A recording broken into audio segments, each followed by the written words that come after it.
Cain and Abel, a tale of jealousy and redemption. The sons of Adam. The sun dipped behind the rolling hills of Eden's outskirts, casting long shadows over the land. In a small clearing, two brothers labored, each tending to his own work, one among the fields, the other among the flocks. Cain, the elder, wiped sweat from his brow as he gazed over the rows of wheat and barley that he had cultivated with calloused hands. His younger brother, Abel, knelt beside a newborn lamb, stroking its wool gently, his face serene as he watched his flock graze.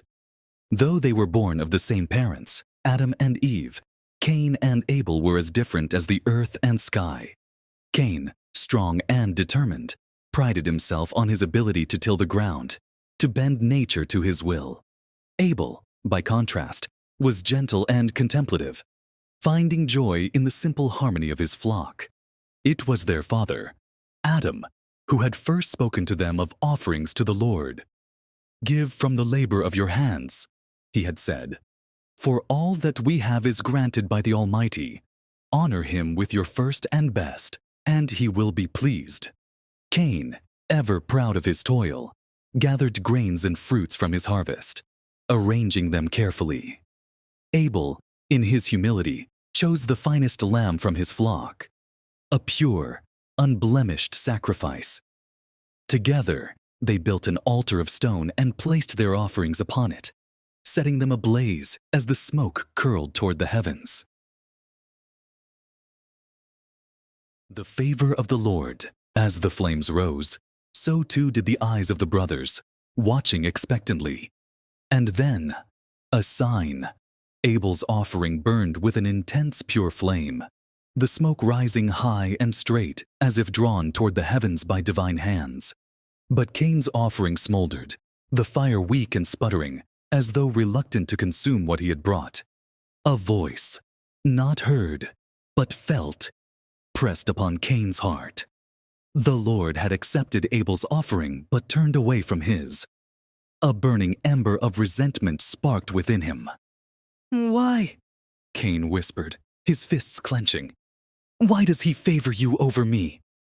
Abel turned to his brother, his expression calm. "Brother, it is not the offering but the heart that gives it. Perhaps if you—" "Enough!" Cain spat, his face darkening. "Do not presume to teach me." Yet the Lord, seeing the storm within Cain, spoke to him. "Why are you angry? Why is your face downcast? If you do what is right, will you not be accepted? But if you do not, sin is crouching at your door. It desires to have you, but you must rule over it." But Cain did not listen. He turned away from the voice of God, his heart hardening with each passing day.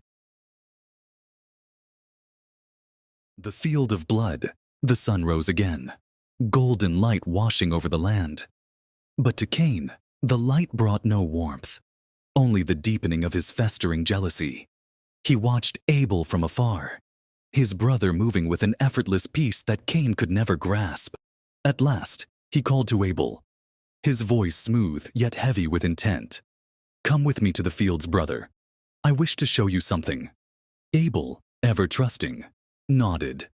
Together, they walked beyond the pastures, beyond the watchful eyes of their parents, to a place where the wind whispered through the tall grass. There, Cain turned to Abel, his eyes wild.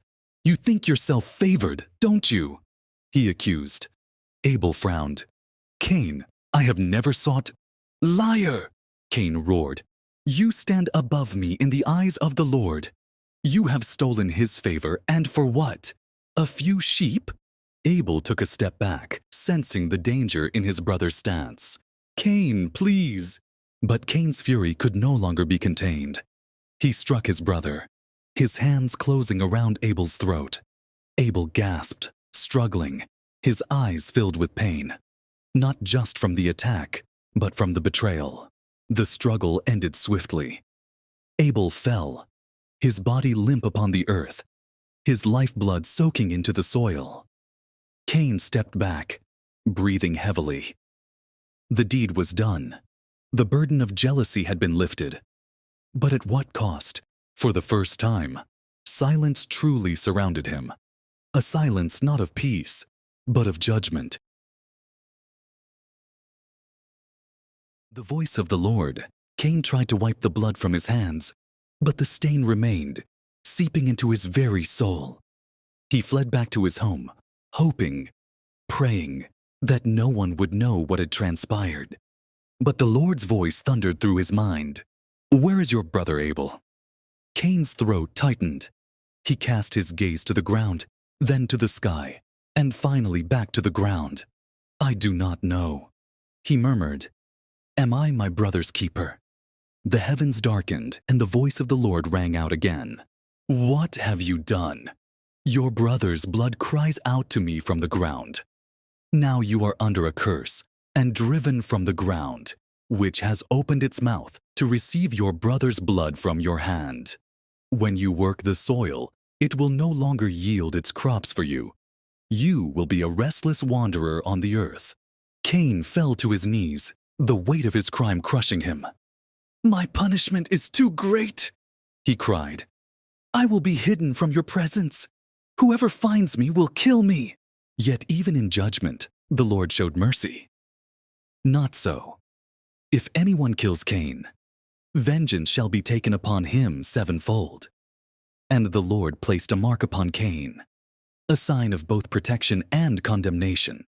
Cain rose, his heart heavy with regret, his fate sealed. Banished from his home, from his family, from the presence of God, he walked into the wilderness, his soul forever haunted by the brother he had slain. The legacy of Cain and Abel. The earth mourned for Abel, his absence leaving an emptiness that could never be filled. Adam and Eve wept for their lost son, but the world moved on. Abel's name would be remembered for his righteousness, while Cain's would be spoken with fear and sorrow. Yet even in his exile, Cain lived. He built cities, had children, and left behind a lineage that would shape generations. But his heart carried the weight of his sin, a reminder of the moment when jealousy had turned to murder, and brotherhood had been shattered. And thus, the tale of Cain and Abel became a lesson for all who would hear it.